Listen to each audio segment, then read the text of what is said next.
le post juste avant, j'ai posé aux agents immobiliers la question et je ne pensais pas que ça allait avoir autant de résonance.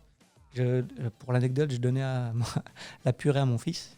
Puis je vois qu'il est 18h et c'est le moment pour quand tu veux atteindre les professionnels sur LinkedIn, il faut poster à 18h. C'est ce que tu disais avec Seb Tedesco. En tout cas, disais que c'était à 18h. Les agents immobiliers, vaut mieux mettre à 18h. Je te prends un exemple tout bête. Tu ne nous as pas expliqué d'ailleurs. Si juste après, tu peux nous expliquer comment tu es arrivé dans LinkedIn au niveau de la... Avec plaisir. Je vous expliquerai. On en a pour 2 heures encore à peu près. Non, je vous ferai très brièvement. Mais le téléphone risque de sonner dans quelques instants et je crois que...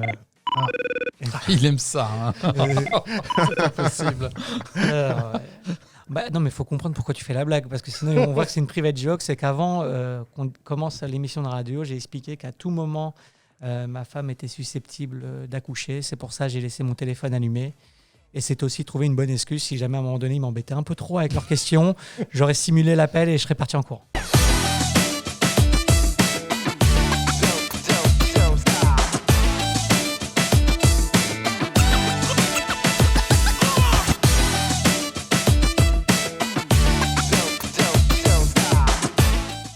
Je pense que petit à petit, les choses, finalement, aux États-Unis, on n'a plus qu'à lire un petit peu la trame.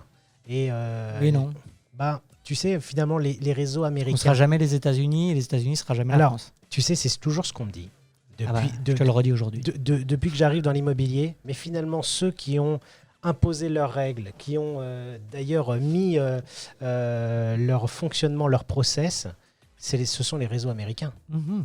Oui, mais tu vois bien, et tu le dis, on restera toujours un pays latin, notre rapport à l'argent sera toujours différent au leur.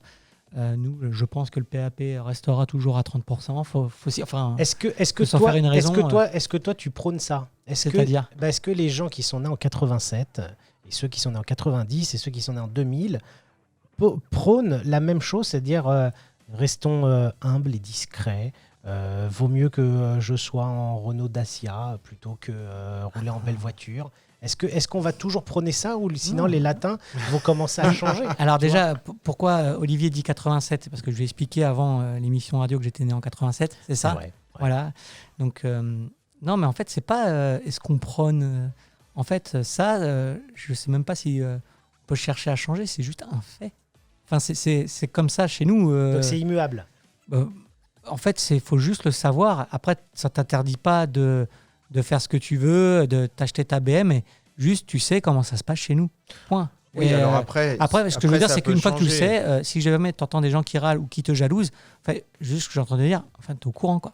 C'est tout. Donc, c'est toi qui fais le choix, tu l'assumes. Ça peut changer, mais qu'est-ce qui changera? Je ne pense pas que ce soit les Américains qui nous fassent changer. Hein. C'est pas les Américains, mais si demain déjà, je pense qu'on mettait effectivement une certification, alors peut-être pas un diplôme, mais une certification pour pouvoir travailler dans l'immobilier. Si on plafonnait les honoraires, c'est-à-dire on plafonnait et on obligeait les agences à travailler avec un minimum, tu veux dire? Avec un minimum d'honoraires ou un maximum d'honoraires, un minimum et un maximum. Ouais, c'est ça. Je pense que déjà, je pense qu'on pourrait faire déjà un grand travail parce qu'aujourd'hui, je pense qu'il y a eu aussi une perte de confiance des particuliers envers les agents immobiliers. On l'a vu et je pense qu'on le sait. Et voilà, donc il y a aussi beaucoup de gens qui n'ont pas forcément confiance en nous. Et derrière, je pense qu'il y a un vrai travail de communication à faire à ce niveau-là. Mais ça, c'est aussi le travail, je pense, conjoint de l'État avec la certification et peut-être le plafonnement des honoraires et puis la communication des agences. Je suis persuadé d'un truc, c'est que déjà, Idriss, quand il parle de Stéphane Plaza, il avait presque les étoiles dans les yeux. Et je pense, si vous connaissez un petit peu les États-Unis, on a Ryan Serhant, qui est la star, mais largement au-dessus de nos stars françaises ou européennes. Il est à New York, je crois, non? Exactement. Et je pense qu'on va arriver à une starification des agents immobiliers parce qu'on va créer en fait des modèles d'experts, des expériences clients hors du commun. Et ce savoir-être va dépasser par l'expertise et l'excellence. Et il va avoir ce décalage-là. Parce que déjà Idriss, lui... il commence à dire j'ai rencontré des agents d'excellence au niveau de la visite et d'autres qui ne savaient même pas que ce qu'ils disaient était médiocre. Et finalement, ce fossé-là va grandir. C'est pour ça que je dis que les choses arrivent des États-Unis, parce que si on s'intéresse, si on fait de la veille, C'est vrai. vraiment, il y a des points qui sont... D'ailleurs, quand on parle des méthodes de Mike Ferry, où son fils, c'est Tim, son fils... Ferris. c'est son fils? Non, c'est Tom. Oh, Non, Tim. C'est Gaël, mon fils. Tim Ferris. Non, j'ai plus le nom. Son fils reprend, il parle aussi... La semaine de immobilier. 4 heures, c'est ça, c'est lui. Non, Non. Je vais vous le retrouver tout à l'heure. c'est Tom, je crois. Tom, d'accord. Tom. Donc, Et il a un autre frère qui s'appelle Jerry. il est parti. Il manque les... Les musiques. alors, c'est où Attends, les c'était musiques? là. Allez, vas-y. Ah, mais Applaudissements. c'était mérité, hein. Il y a les rires aussi, il y a les rires. En fait, il y a un paramètre qu'il faut prendre en compte, c'est que Ryan Serhant, il est aux États-Unis, il est à New York, il vend des lofts, des penthouses à 3 millions de dollars. Lorsqu'on est agent immobilier, il faut remettre un petit peu les choses à leur place quand même. L'église au centre du village, quand on est agent immobilier aujourd'hui à Paris ou en région parisienne, c'est des prix qui ne sont limite pas atteignables, enfin en tout cas pour la majorité. Et donc l'expérience client de Ryan Serhant, elle ne peut pas être automatiquement la même pour un conseiller immobilier qui travaille à Saint-Mandé, à Saint-Maur ou dans le centre de la France, parce que la moyenne des honoraires n'est pas du tout C'est pas la une question même. d'honoraire, c'est une question de savoir Ça aussi. être. Moi, je voulais te poser une question, Idriss. Est-ce que tu connais le coaching à la tâche pour aider en fait les particuliers à vendre leurs biens? Oui, j'en ai déjà entendu parler. Et c'est quelque chose que je ne ferai pas, c'est certain. Pour une raison qui est simple. Tout à l'heure, Alexandre, au tout début du talk, il expliquait finalement quelle était vraiment la valeur ajoutée du professionnel. Et cette valeur ajoutée, finalement, et souvent, les professionnels n'arrivent pas à l'exprimer. C'est pour ça que j'étais content que Alexandre soit, lui, à l'inverse, a un discours extrêmement clair. C'est en Merci. réalité, nous, ce qu'on vend, c'est notre temps. C'est épargner aux particuliers tout ce temps, parce que c'est vraiment extrêmement Chronophage. chronophage. Mm. Et donc, en fait, moi, je ne le ferai pas. Alors, je conçois que certains professionnels le fassent et qu'ils le fassent très bien. Moi, perso, je ne le ferai pas. Pourquoi ? Parce qu'on s'expose finalement à de la déception. Moi, je me dis que si je coach le particulier, mais finalement, il ne se rend pas compte que même si je le coach, il va falloir qu'il fasse les choses par lui-même. Je ne vais pas lui enlever ce que j'appelle le pain en anglais. Ok, je vais lui permettre d'optimiser, par exemple en qualité ou en coupe, mais en termes de temps, il va tout se taper. S'il y a des gens qui veulent faire des visites le soir après le boulot, il va falloir qu'ils finissent plus tôt. Ça, je ne pourrais rien pour lui. Pareil, il va falloir qu'il pose sa demi-journée pour aller signer si c'est en semaine. C'est lui qui va faire, pareil, la découverte acquéreur. Donc, s'il se plante dans la sélection de l'acquéreur, 2 mois après la signature de la promesse et que la vente casse, rebelote. Et donc, finalement, moi, ce que je me dis, c'est que le prix qu'il aura payé pour le coaching, en fait, quand il va se taper tous ces problèmes-là et tout ce temps-là chronophage, en fait, tu vas générer de la déception qui ne sera pas de ta faute, en fait. Mm. Donc, en fait, moi, je préfère, dans ce cas, ne pas le coacher, le laisser se débrouiller par lui-même. Et s'il fait appel à moi, par contre, ça va être l'expérience client. Et là, on Ouais. essaye pour le coup, de faire une expérience client 3 étoiles. En fait, tu veux exactement l'amener jusqu'au succès, alors que là, tu sens qu'en découpant à la tâche les services, tu peux peut-être l'amener à la déception. Et en vis-à-vis plus, de l'autre. tu vas être responsable de cette déception. Mais tu as Exactement. tout à fait raison. C'est génial comme Mm. réponse. Tu as tout à fait raison. J'aime beaucoup. C'est une bonne réponse. Merci les gars, bonne soirée. Ah oui, C'est bon. d'ailleurs, applause. Il nous a coupé, Alain, le micro. Voilà. C'est une bonne réponse. Tu as posé sur LinkedIn, et c'est l'avant-dernière. Ça serait quoi un monde idéal pour vos clients vendeurs et hackers ? Allez, on lève les yeux de son nombril et on fait aussi preuve d'empathie pour ses clients. En fait, il faut comprendre déjà le contexte pour lequel pourquoi je pose cette question. C'est parce que le post juste avant, j'ai posé aux agents immobiliers la question et je ne pensais pas que ça allait avoir autant de résonance. Pour l'anecdote, je donnais la purée à mon fils. Puis je vois qu'il est 18h et c'est le moment pour quand tu veux atteindre les professionnels sur LinkedIn, il faut poster. Ah à oui, c'est ce que 18h, tu quoi. disais Ah ouais, avec Seb Tedesco. En tout tu cas, disais que c'était à 18h. Les agents immobiliers, vaut mieux mettre à 18h. Je te prends un exemple Ouais, tout bête. tu nous as pas expliqué d'ailleurs. Je vais le faire. Si juste après, tu peux nous expliquer comment tu es arrivé dans LinkedIn au niveau de la. Avec plaisir, je vous expliquerai. On en a pour 2 heures encore à peu près. Non, je vous ferai très brièvement, mais Le téléphone risque de sonner dans quelques instants et je crois que. Il aime ça. Hein. C'est pas possible. Non, mais il faut comprendre pourquoi tu fais la blague, parce que sinon on voit que c'est une private joke. C'est qu'avant qu'on commence l'émission de radio, j'ai expliqué qu'à tout moment, ma femme était susceptible d'accoucher. C'est pour ça que j'ai laissé mon téléphone allumé. Et c'est aussi trouver une bonne excuse. Si jamais à un moment donné, ils m'embêtaient un peu trop avec leurs questions, j'aurais simulé l'appel et je serais parti en cours. Voilà. Génial. D'ailleurs, on lui passe un petit coup. Mais tu n'étais pas au courant que j'étais là. Ah, tiens, ça y est. On y va. C'est ça, exactement. Tu peux y aller, Voilà. c'est bon. Et donc, C'est bien les enfants, c'est bien. Mais arrêtez un petit peu maintenant. attends, du coup, j'ai perdu le fil. Pourquoi tu as posé la question? C'était oui. au moment. Parce que j'ai posé une question, du coup, et très naïvement, en fait, j'étais en train de donner la purée à mon fils et je vois qu'il est 18h. Je me suis dit, mince, j'ai pas posté. Et je savais déjà ce que j'avais posté. Donc, je prends mon téléphone, j'arrête et je mets, vous, en tant qu'agent immobilier, ça serait quoi le meilleur des mondes pour vous en tant que pro? Et là, tu vas voir, et c'est là où je trouve qu'il y a même il y a matière à faire. Il faut vraiment rebondir là-dessus.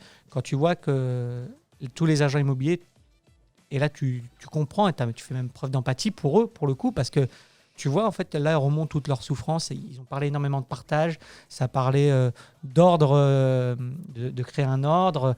Il y a eu plein de choses. Tout le monde avait quelque chose à dire. Du coup, le lendemain, j'avais anticipé parce qu'en fait, je savais que j'allais poser cette question-là. Et là, je dis, c'est bien, maintenant, c'est quoi le meilleur des mondes pour vous? C'est super. Mais c'est quoi le meilleur des mondes pour vos clients et vos vendeurs? C'est-à-dire d'arrêter de regarder le métier de manière auto-centrée. C'est pour ça que je dis très gentiment, arrêtez de vous regarder le nombril et comment on fait surtout pour améliorer, pour faire en sorte que ça se passe beaucoup mieux pour nos clients. Parce qu'on le voit, si aujourd'hui la profession souffre malheureusement encore d'une mauvaise image, c'est parce que l'expérience client malheureusement n'a pas toujours été au rendez-vous et même des fois a été désastreuse. Et donc c'est pour ça que je posais cette question. Alors justement, C'était l'expérience pour parler client des deux. d'après toi, Pour les acquéreurs et les vendeurs, comment améliorer l'expérience client? côté vendeur, On va commencer côté vendeur, si tu veux. Merci Alexandre pour cette excellente question. Moi, je te dirais déjà, je suis en mesure de te répondre surtout pour améliorer l'expérience client côté acquéreur parce que c'est celle que je connais. D'accord, ok. Je peux te parler de celle du côté vendeur, mais en réalité, je parle de quelque chose Oui. que je ne connais pas. Ah oui, donc Bon, côté ça va acquéreur, être, si tu veux. Côté acquéreur, finalement, moi je vois si je pouvais demain accompagner finalement tout mon entourage dans leur acquisition, parce qu'en fait c'est ce qui se passe, moi ils savent que je suis chasseur, et souvent ils me disent Idriss, viens, on fait appel à toi, puis quand je leur explique comment c'est le système et comment ils vont devoir me rémunérer, ils me font oula, non, c'est pas possible quoi. Mais si c'était comme finalement aux États-Unis et que ça leur coûtait pas, pour eux c'est du pareil au même, là il y aurait une meilleure expérience. Pourquoi? La plupart du temps, moi, mes amis, ils font pas appel à moi. Néanmoins, ils me demandent quand même des conseils. Et tout le temps, c'est tout le temps la même question. C'est est-ce que c'est le bon prix? Et je comprends pas. Il y avait écrit ça sur l'annonce. Je suis allé visiter. J'ai fait 10 visites. Et les 10 visites, dans les 30 premières secondes, je me suis dit ah ben mince, s'il me l'avait dit, je ne me serais pas déplacé. Finalement, c'est tout mon job. Donc oui, pour améliorer l'expérience client, c'est vrai que dans ce sens, le partage pourrait permettre d'améliorer une expérience client. Mais pas que pour ça. Moi, ma plus-value aussi, c'est parce que je suis aussi formé à la négociation. Mais moi, je me suis formé sur le terrain à la négociation avec les agents. Donc, c'est-à-dire que je n'ai pas suivi vos formations de négociation. Maintenant, néanmoins, quand je mène une négociation, je reconnais, je peux te dire la manière dont il négocie, je peux te dire de quel réseau il appartient.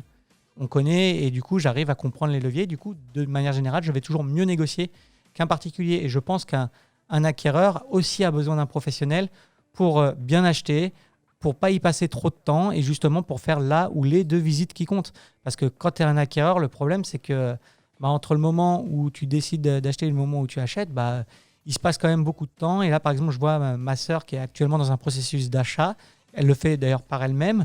En fait, elle perd patience parce que au bout d'un moment, il y a des biens qui lui passent sous le nez, d'autres, ça va pas assez vite. Et du coup, en fait, qu'est-ce qu'il fait? Comme tous les particuliers, elle finit par suracheter le bien, en fait, parce qu'en fait, elle regarde, moi, attends, moi, la banque, elle me prête tant. Finalement, moi, je m'en fiche que ça coûte tant au mètre carré. Moi, ce que je veux, je veux mon studio.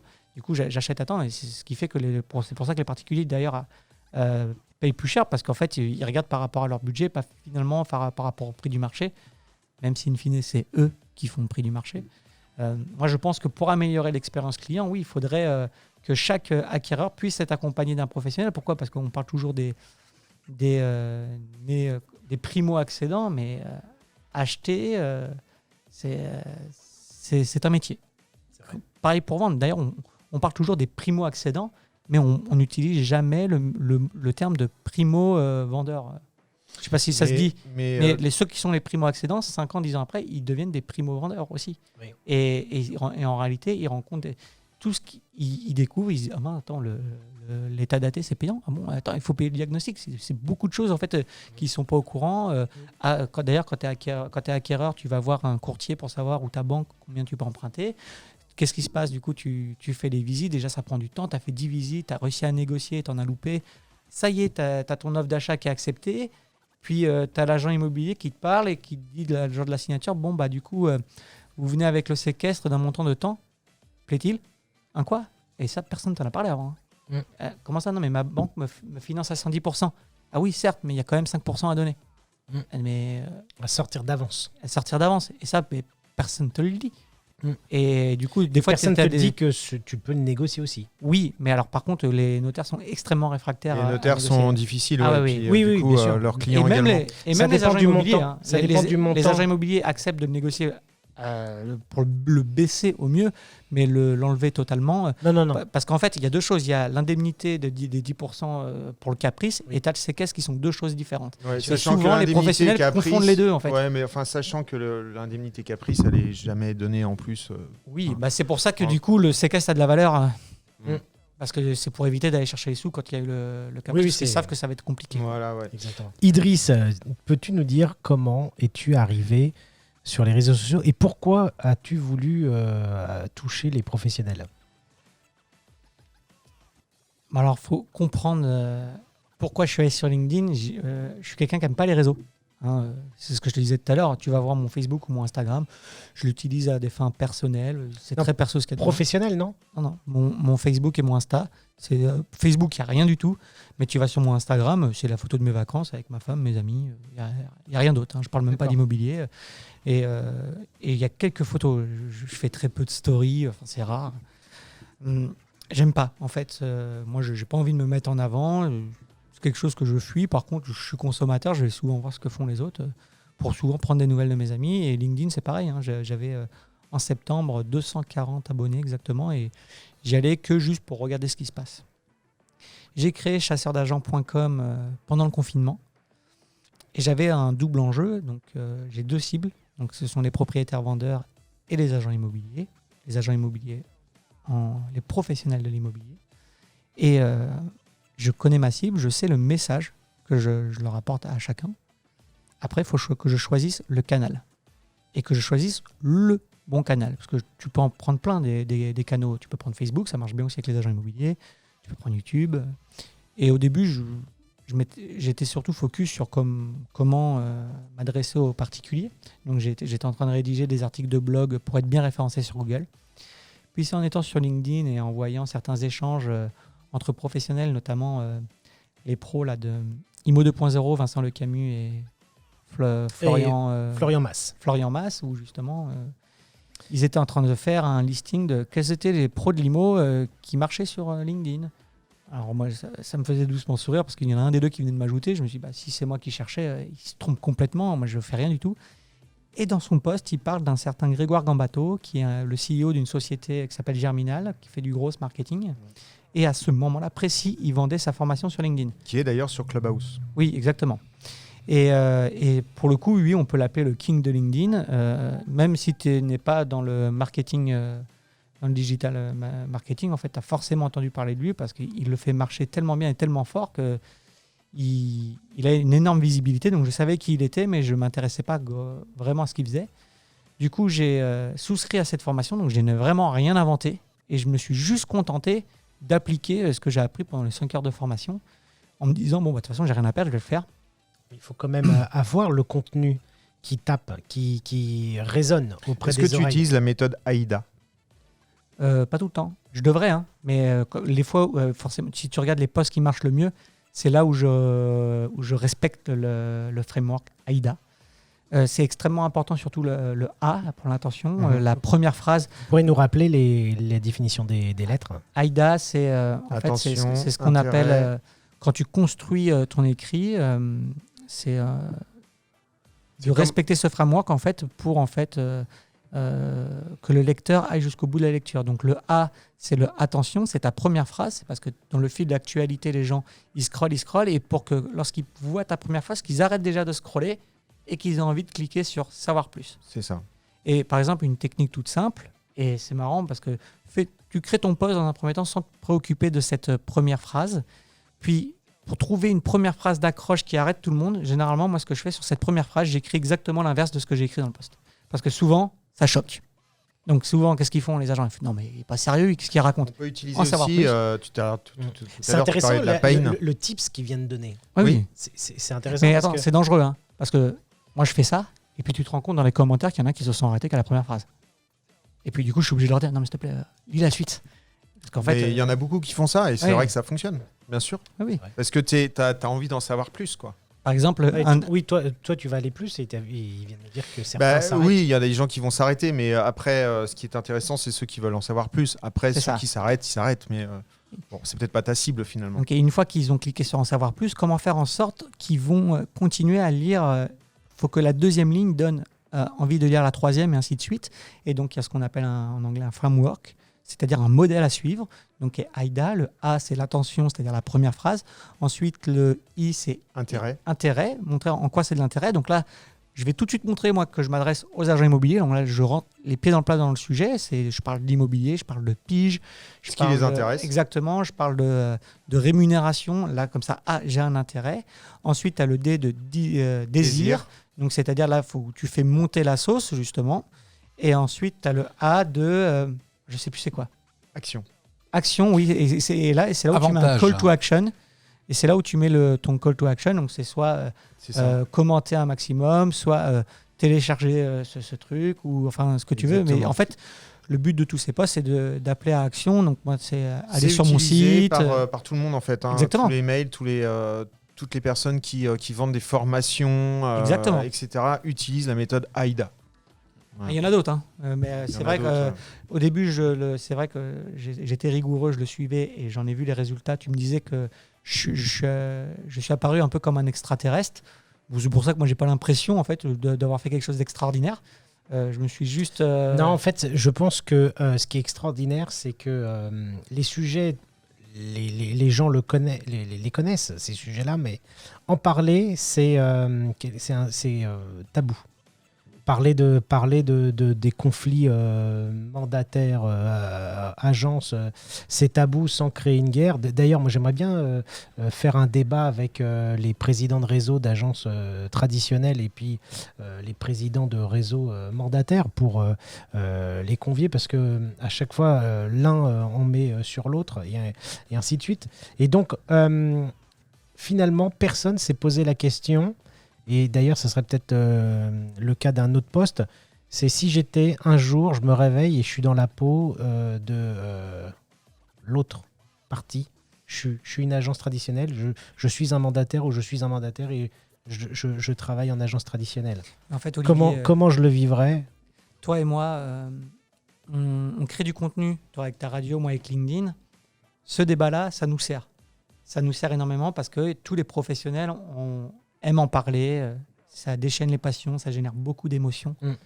Mais en réalité, en fait, aussi, quand on fait ça, on a aussi une responsabilité. Et moi, je m'inscris en faux parce qu'en réalité, j'alimente un débat qui n'a plus du tout lieu d'être. C'est vrai. Je suis tout à fait d'accord. En réalité, il n'y a plus débat et on le voit. Peu importe ce qu'on pense de IAD, quand on C'est voit clair. comment les mandataires, et en réalité, ceux qui ont répondu à ce débat, ce sont les clients. Si les mandataires, il y en a autant, c'est avant tout parce qu'il y a des clients en face qui répondent à ça. Exactement. Et donc, c'est en ça qu'il n'y a pas débat. Et qu'en réalité, le débat, il sert on le voit bien quand on parle avec ceux qui sont dans les agences, on les a formés, on les a programmés à dire regardez, les mandataires, c'est tout le mal. Il n'y a plus aucun sujet en réalité. Et qui est accru? Parce que moi, je me rappelle en 2007 ou 2008, si je me rappelle bien, c'est juste avant la crise des subprimes, j'avais reçu un mail d'un réseau qui s'appelait Optim Home, qui était là avant. Il y a toujours là d'ailleurs. Sûrement, je ne sais pas. On Oui, n'entend pas trop parler d'eux, mais effectivement, ils sont peut-être encore là. Ils étaient fait racheter par, je crois que c'est Arnaud au départ qui les a rachetés avec Capi. Pierre-Paul Jacques. En fait, l'idée, c'est qu'effectivement, moi, j'y croyais pas. La personne de ce réseau m'avait dit, je l'avais eu au téléphone, et il m'avait dit c'est un nouveau type de réseau, etc. Alors, je sais pas, depuis quand ça existe? 2008, je crois. Ouais, bon, 2007. C'est à peu près au même moment. Et moi, j'y croyais pas. Je pensais pas. J'étais dans ma petite agence et pour moi, l'immobilier, c'était uniquement en agence immobilière. Donc, il faut aussi s'imaginer qu'il y a des gens qui y ont cru. Et c'est comme, alors c'est pour autre chose, mais aujourd'hui, tu prends le Bitcoin. Il y a des gens qui y ont cru quand il était à 15 centimes d'euros. Aujourd'hui, il est à 40 000 euros. C'est tout. Et on peut pas dire les gens qui sont millionnaires aujourd'hui, ils ont eu de la chance. Non, ils y ont cru. Et je pense que les gens qui ont démarré en 2007-2008 le réseau de mandataires, ils ont essuyé les plâtres. Ça n'a pas dû être simple dès le début. Donc aujourd'hui, ils réussissent et tant mieux pour eux. Et j'ai envie de dire, aujourd'hui, je pense qu'il faut de la place pour tout le monde. Ce que je disais tout à l'heure, c'est vrai, c'est que souvent, je dis bien, je ne fais pas de généralité, souvent, on rentre mandataire parce qu'on a besoin d'indépendance, on en sort parce qu'on en a trop. Et du coup, s'ils arrivent, tous ces réseaux, à amener de la cohésion d'équipe, s'ils arrivent à amener une ambiance de réseau, ils auront tout gagné. Ils auront tout gagné parce que même dans les agences immobilières, dans les agences immobilières aujourd'hui, il y a des agences où il n'y a pas de cohésion. Oui. Et ils se tirent dans les pattes parce que la concurrence est organisée au sein même des agences. C'est ça. Mais ça, en fait, les meilleurs leaders, ceux qui arrivent à manager et à gérer les agences, c'est à eux d'incarner le fait de fédérer, de créer de l'ambiance, de créer, de marquer les esprits pour qu'ils soient corporate. Les acteurs qui travaillent au sein des différentes marques. C'est un métier, c'est pas si simple que ça. Après, on ne devient pas comment je peux dire ça, la suite logique n'est pas je suis un bon conseiller, je deviens patron d'agence ou patron de réseau. Il faut l'incarner. Et pour l'incarner, il faut l'apprendre. Et donc, je crois que la suite de ça, c'est que, dans les réseaux de mandataires, souvent, on se trouve trop seul. Il faut le matin partir à l'attaque et mettre son costume pour aller travailler. Et c'est un petit peu, je donnerais l'image, comme si on était à la fac. Et puis en agence, on est un petit peu en BTS et on est accompagné avec des supports de cours encadrés, structurés. Et donc, en fait, voilà un peu les grandes lignes. Mais je simplifie parce que maintenant, il y en a qui se réunissent pour pouvoir créer cette synergie. Et puis, exactement. Chacun apporte un peu son expérience du monde qu'ils ont connu avant. Sa pierre à l'édifice. Ça rebondit sur ce qu'on disait tout à l'heure. Peu importe le réseau, finalement, c'est qu'une question de personne. Moi, je te prends un exemple. Je le vois sur LinkedIn. Moi, j'en ai 2 mandataires qui sont omniprésents sur les stories. Il y en a un je le suis parce que vu que j'habite Argenteuil, il s'appelle Damien Carvalho. C'est un IAD. Et moi, quand je vois son quotidien, donc du lundi au dimanche, il n'y a pas un jour où j'ai pas des nouvelles de Damien à travers la story. Il est soit en prospection, soit en signature, enfin il est tout le temps partout. Et surtout, l'impression que j'ai, c'est qu'il est rarement tout seul. Quand il prospecte, je le vois prospecter à plusieurs. Le samedi, il y a toujours des réunions, je ne sais pas ce qu'ils font, mais ils sont toujours en équipe. C'est génial. Et je vois la même chose, avec une... je crois dans le 77, et toujours une IAD, mais je dis IAD, mais j'en vois d'autres, mais c'est parce que c'est les noms je percute Emmanuel Sommier. Et je les vois, ils sont toujours en nombre. En fait, et je pense, en ça, je rebondis sur ce que tu disais tout à l'heure, Alexandre, ça dépend sur qui tu tombes et sur les personnes. Il y a des mandataires qui se retrouvent tout seuls, mais c'est juste parce qu'ils ne sont pas tombés sur les bonnes personnes. Exactement. Moi, je vois tous ceux qui ont la chance équipes à Argenteuil de tourner et graviter autour de ce Damien. je vois le Damien qui tous les jours, un coup il fait la prospection avec l'un avec l'autre. Ils sont sur un secteur quand même qui est assez grand, mais je les vois jamais tout seuls. Tout le temps en équipe, et même souvent on leur fait le procès de ne pas se former. Moi j'ai l'impression qu'ils passent leur temps en formation. Non, mais tu as tout à fait raison. Je pense Mais qu'aujourd'hui, c'est parce qu'ils communiquent. parce que les gens ne le énormément savent pas. Tu sais, quand tu déranges, les gens te jalousent. Quand Oui, tu déranges, les exactement. gens te critiquent. C'est tout. Après, à partir de là, aujourd'hui, il n'y a pas de, il y a plus débat en fait. Il y a les mandataires, il y a les agents, il y a les conseillers en agence. Tout le monde travaille.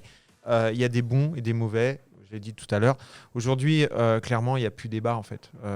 Ce qu'il faut, c'est qu'on arrive à se réunir. Il y a tous les modèles. On a aussi les néo-agences. On a maintenant les réseaux hybrides qui mélangent les deux univers où on peut travailler un peu de chez soi et un peu en agence. Ce qui est difficile sont les agences qui sont à 2 000 €. Parce qu'en fait, avec ces agents-là, tu ne peux pas partager. Non, mais On a ça, déjà un retour d'expérience par rapport à ça. Tu as vu, tous Bah les oui. acteurs du marché qui ont fait ça, ils ont tous arrêté. ils ont pivoté. Merci Marton. Et moi je l'ai vu partout. Marton, il a fermé. Oui, non, mais attends, t'as vu la campagne de pub dans le métro quand c'est sorti? Ouais, Moi ouais. je me suis dit, mais c'est un truc de dingue. On m'expliquait que ça venait d'Angleterre. Non, de Suède. Proprio, Proprio, ils ont dû changer. Ils ont changé En ce de moment, on business voit plan. la pub, les agences de papa qui ont l'air de. Faut voir combien de temps ça va durer. Ils vont lever un peu d'argent. En Et fait, puis à un moment c'est donné, ils vont essuyer c'est l'argent le qu'ils ont. temps. Et puis à un moment Là, en ce moment, donné, ils sont vont en train de dépenser l'argent des investisseurs Mhm. en faisant l'appel aux associations, l'appel au niveau de différentes publicités. Et le low cost, moi personnellement, On j'y crois espère pas. qu'il fonctionne, mais ça va être difficile. quoi. C'est compliqué du low cost parce que comment veux-tu en marketing faire du low cost si derrière tu ne peux pas toucher et implanter une graine auprès de Ouais, chaque client pour savoir. Surtout que pour te différencier, il va falloir faire une expérience exceptionnelle. marché Donc, global, ça ne correspond quoi. pas avec le low cost. Il faut quasiment avoir Et tout puis, le marché. quoi. et puis quel conseiller va travailler avec eux pour gagner 2 Oui, 000 d'accord.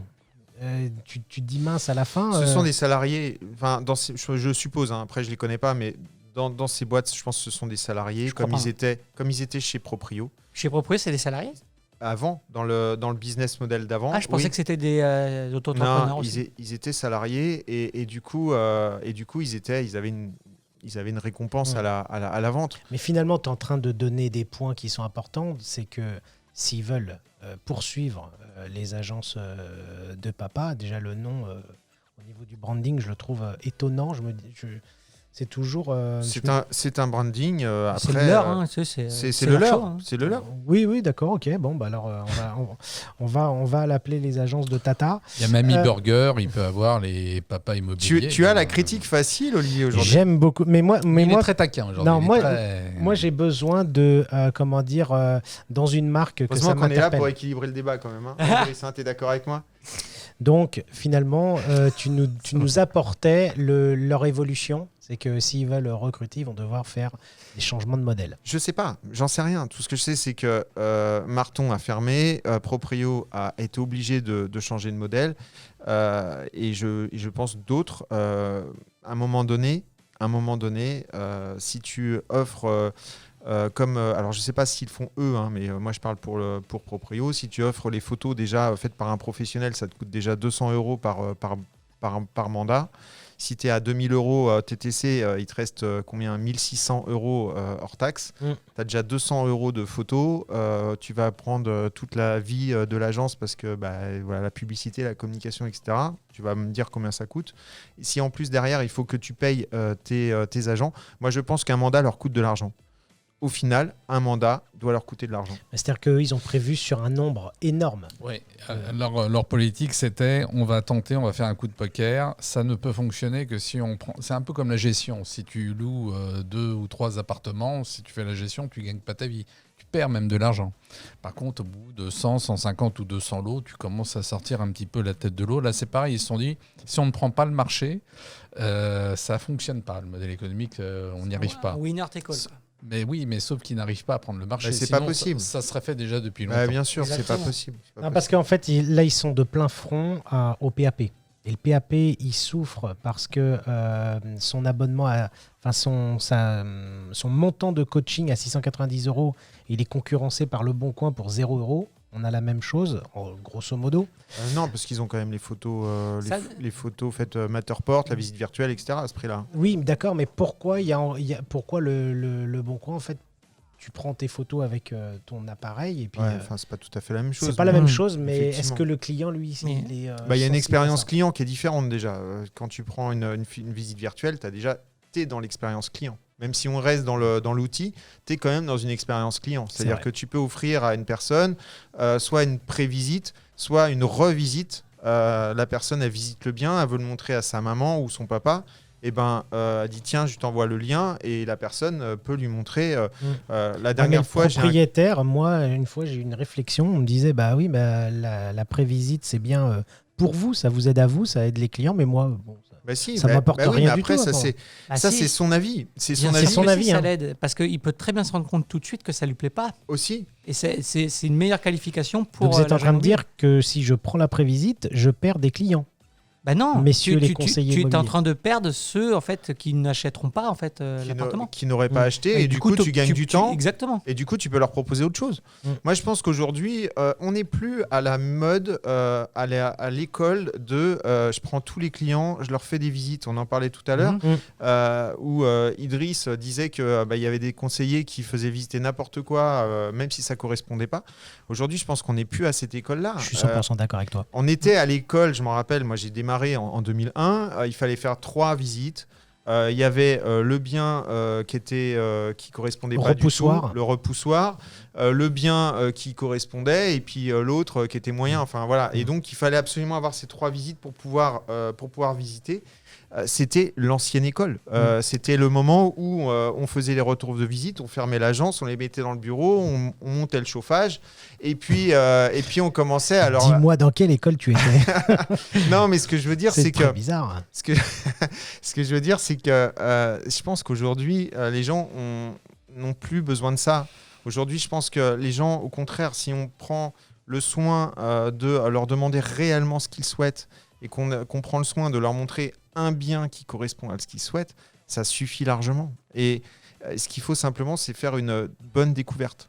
On en est là aujourd'hui. Et la visite virtuelle permet d'affiner sans pour autant se déplacer, déranger un vendeur. Et par temps de Covid, je pense que c'est primordial en fait. Aujourd'hui, dans tous les services de l'agence, il doit y avoir de toute façon la visite virtuelle. Je pense qu'on est obligé de passer par là.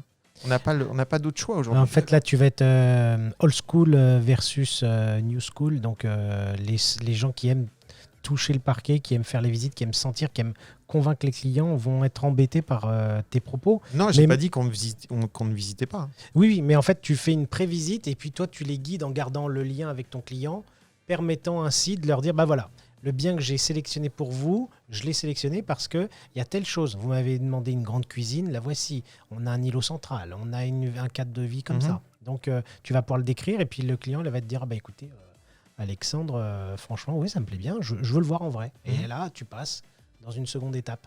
Et au moins, tu as préfiltré.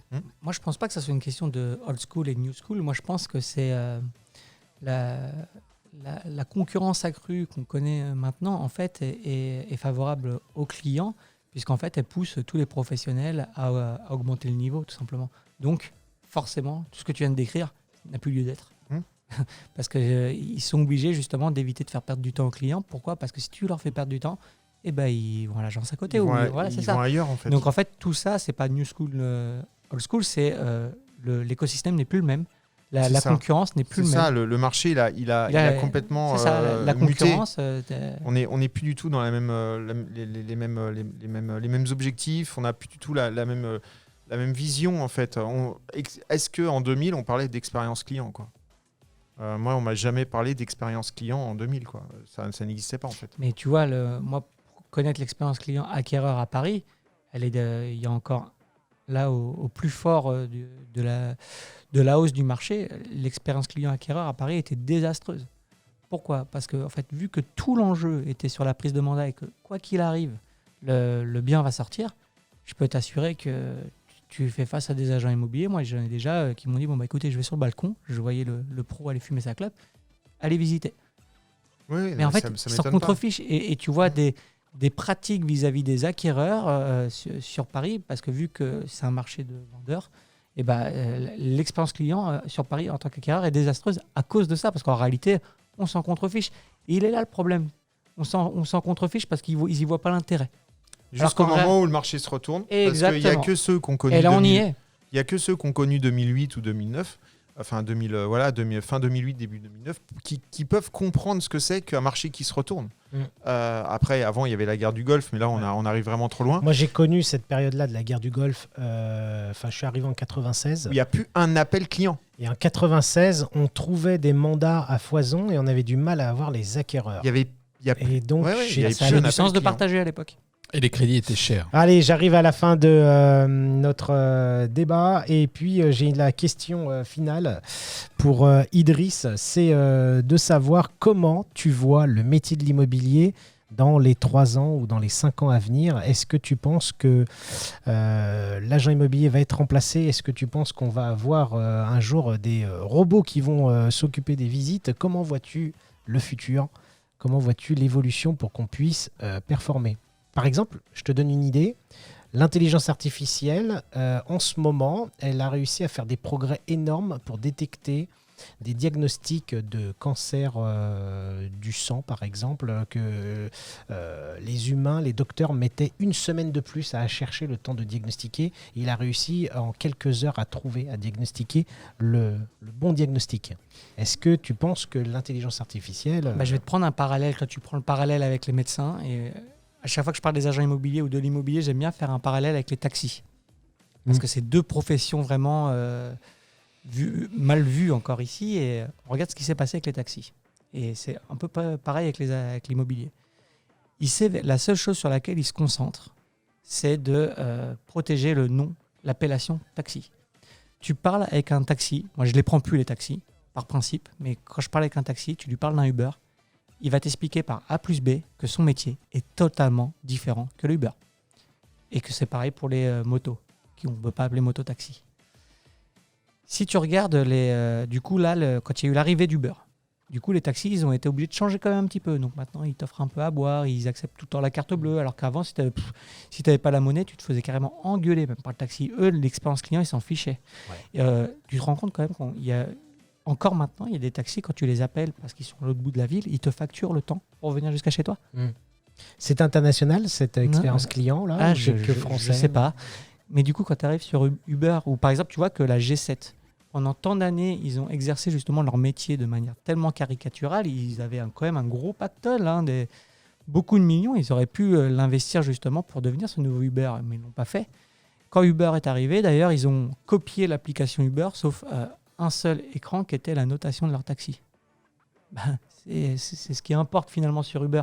Tu es bien content de savoir que c'est un 5 étoiles parce que tu es safe et qu'il ne va pas t'embêter et qu'il y a un traçage. Sauf que sur Uber, tu ne peux pas choisir ton taxi comme... Oui. D'accord. Mais quand tu vois ton taxi qui passe, tu le choisis parce qu'il passe. Ton taxi, ton Uber, je veux dire. Oui, voilà. Et si tu vois déjà, le nouvel acteur, déjà, ça les a un peu remis en cause. Mais pas tant que ça, parce que tu vois que la bataille se situe toujours sur l'appellation, mais à aucun moment tu rentres dans un taxi à Paris. Moi, j'en vois qui sont toujours désagréables, qui sont chiants. Puis je suis allé à Vegas, aux États-Unis avec ma femme. Puis là, j'ai vu à Vegas que tu pouvais prendre depuis une application des taxis sans chauffeur. Des Uber. Non. C'était pas Uber, c'était un concurrent. Peut-être qu'Uber fait ça. Et tu avais des taxis sans chauffeur. Donc vous étiez tout seul dans la voiture. Oui. Donc, mais déjà au niveau de ton impression, t'as peur, t'as pas peur, qu'est-ce qui se passe? Non, en fait, non seulement t'as pas peur, mais en fait, ce qui m'a marqué, c'est qu'il y a malheureusement du coup aucune différence pour toi, que ce soit une personne ou un robot, parce que l'expérience client en fait est tellement nulle qu'on peut te remplacer par un robot. De toute façon, c'est pareil. Ouais, moi, par exemple, quand j'utilise un VTC, je prends toujours Hitch. Parce qu'ils ont une particularité chez Hitch, c'est qu'on leur demande justement d'humaniser la chose. Tu vas toujours tomber sur un... C'est pas pour les mecs bourrés, Hitch? Non, au début c'était pour les jeunes qui rentraient de soirée. Mais puis maintenant c'est des VTC, c'est des pros. Ah, okay, d'accord. Et tu vas tomber sur toujours quelqu'un d'extrêmement sympathique. En fait, ils mettent justement cette expérience client à fond. Bon, alors après, elle est ce qu'elle est. Pour que parce que qu'est-ce qui va se passer là pour les taxis là, dans 10 ans? Je ne sais pas si dans 10 ans, on va avoir les chauffeurs...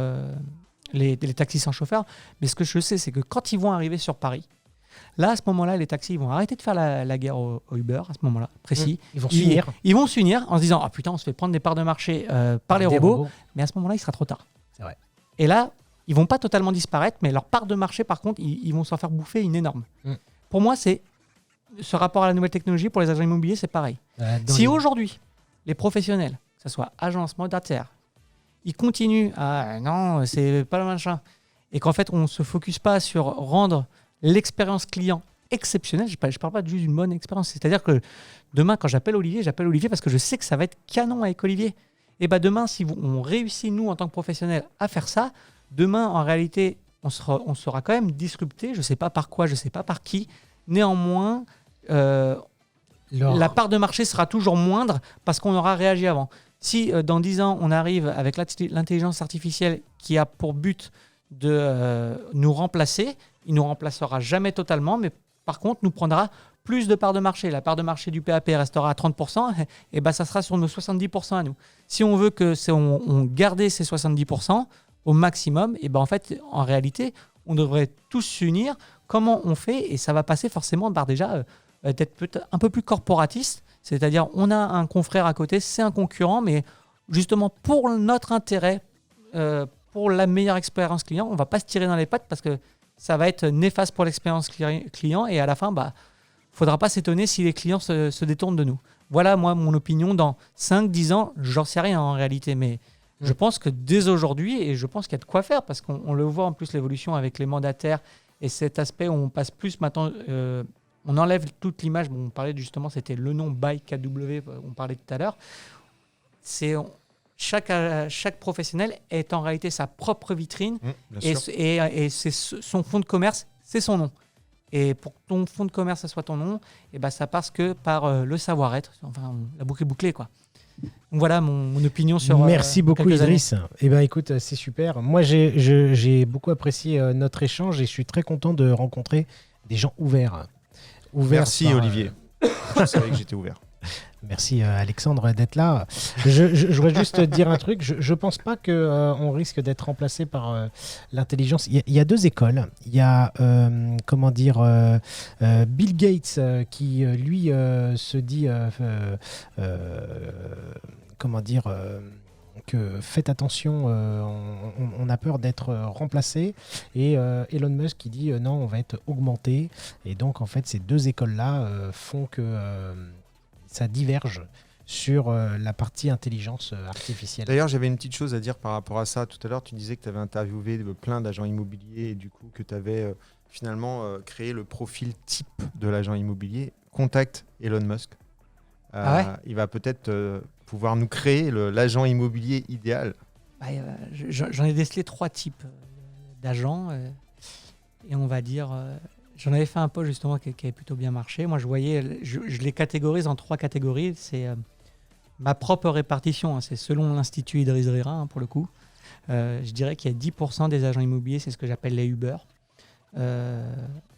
L'immobilier, c'est un complément de revenu. C'est leur deuxième métier. Eux, financièrement, si ça ne fonctionne pas, c'est pas trop grave parce qu'ils ont un autre, mais c'est juste pour mettre du beurre dans les épinards. Il y a les 10 autres %, c'est ceux que j'appelle moi... les avions de chasse, ça c'est entre nous, mais on va dire les top agents. C'est ceux qui font 300 000 € de chiffre d'affaires hors taxe par an et qui se posent la question, est-ce que je rachète l'agence ou j'ouvre la mienne? Tu vois, eux, ils ont des problèmes qu'on n'a pas et qu'on aimerait tous avoir. Et les 80% autres, c'est ceux que j'appelle les Buzz Aldrin. Les Buzz Aldrin, est-ce que vous savez qui est Buzz Aldrin? C'est celui qui est resté, je crois, dans la... Non, il a pas marché, je crois. C'est celui qui a marché en deuxième. Ouais, il a marché, oui, mais en deuxième. Voilà. Donc en fait, il a fait exactement la même chose que le premier. Ouais. Mais on ne retient que le premier. Pourtant, il a fait la même chose qu'Armstrong. Par contre, tu demandes à quelqu'un, personne ne connaît Buzz Aldrin. Ouais. Et l'agent immobilier... Sauf, on connaît Buzz l'éclair. Oui, c'est vrai. Mais ce que je te parle de 80% des agents immobiliers... Il y a même une histoire où Buzz Aldrin a laissé un appareil photo sur la Lune. Je sais pas. Vous n'avez pas entendu ça? Non. Par contre, si Disney a créé Buzz l'éclair, c'est justement par rapport à ça. Je ne savais pas. Ouais, c'est Buzz Aldrin. Mais pourquoi je les appelle les Buzz Aldrin? Parce qu'en réalité, pour vendre un bien, ils sont tout aussi bons que ce que j'appelle le top agent. Par contre, patrouille des aigles. Exactement. Par contre, ils ont échoué à finalement faire ce qui va rendre ton business de manière pérenne. C'est-à-dire, ils ont échoué sur le bouche à oreille. C'est-à-dire que tous les jours, eux, ils sont obligés de retourner sur le terrain, même après 10 ans, parce qu'ils n'ont pas réussi à enclencher cette pompe qui fait qu'en fait, on va tellement les recommander qu'ils vont créer un volume. Tu sais pourquoi ? Parce que c'est un problème d'anticipation. Oui. Je pense qu'ils doivent cloner ou copier ce qu'ils voient ailleurs au lieu d'aller inventer et de se mettre un petit peu en danger. Voilà. Oui, et puis je pense qu'il y a aussi le fait que les agences ne sont pas forcément toutes faites pour le suivi, tout simplement. C'est-à-dire qu'il faut quand même être équipé en automatisation et tout le reste. Et je pense qu'aujourd'hui, moi, si je prends l'époque où j'ai démarré l'immobilier, c'était du one-shot. Ouais. On ne parlait pas du tout de suivi à l'époque. Alors, pas du tout. Déjà, les adresses mail, c'était assez rare. Les téléphones portables, ça changeait tous les 2 ans ou tous les ans. Donc, c'était difficile de suivre des gens réellement. Aujourd'hui, c'est beaucoup plus simple. On a Facebook, on a les réseaux sociaux, on a les téléphones portables qui ne changent plus, on a les adresses mail qui ne changent plus. Donc, aujourd'hui, c'est beaucoup plus simple. Et c'est vrai qu'un agent immobilier qui est arrivé il y a 2, 3, 4 ans, je pense qu'il a pris énormément de parts de marché par rapport à même un agent immobilier qui est là depuis 10 ans, qui lui, en fait, finalement, est peut-être encore à l'ancienne école et qui, finalement, l'autre l'a vite rattrapé par les nouvelles méthodes et aussi les réseaux qui s'y sont mis plus facilement parce qu'ils savaient que l'automatisation et le suivi, c'était la clé. C'est vrai. Merci beaucoup pour ce résumé et j'espère que là, comme c'est enregistré, on verra dans 5 ans si la prédiction était bonne. Tu sais, la prédiction, en fait, beaucoup de personnes ont le même langage et c'est assez cohérent. C'est que l'excellence a de l'avenir et que de toute façon, ces gens-là seront sensibles à l'expérience client, acquéreur ou vendeur. Et ce qui fera la différence, c'est ça. C'est, je pense, effectivement, se mettre à la place d'eux. Et à compétence, la notoriété, effectivement, et le fait d'être à l'écoute, c'est vraiment la différence. C'est ça l'excellence, en fait. Parce que tu peux avoir un très bon plat, si derrière, tu as le gars qui fait la gueule, il est Exactement. beaucoup moins bon. Merci beaucoup. Merci à à vous, vous. les gars. C'était très, très sympa. Merci de m'avoir invité. J'ai passé beaucoup de plaisir à être avec vous. C'était Belle cool. rencontre. Merci, Tu es Loris. le bienvenu et j'espère qu'on pourra en faire d'autres ensemble. Pas trop quand même. Pas trop. Comptez sur moi. Donc il faudra qu'on attende un petit peu le passage du New Baby qui arrive bientôt là. Exactement. Donc on souhaite plein de bonheur aux heureux parents. Merci beaucoup. À bientôt. À très bientôt. Ciao, ciao. Bye bye. New Year's ain't nothing without you. Sometimes love finds a way, New Year's ain't nothing when you're not here. I miss our midnight kiss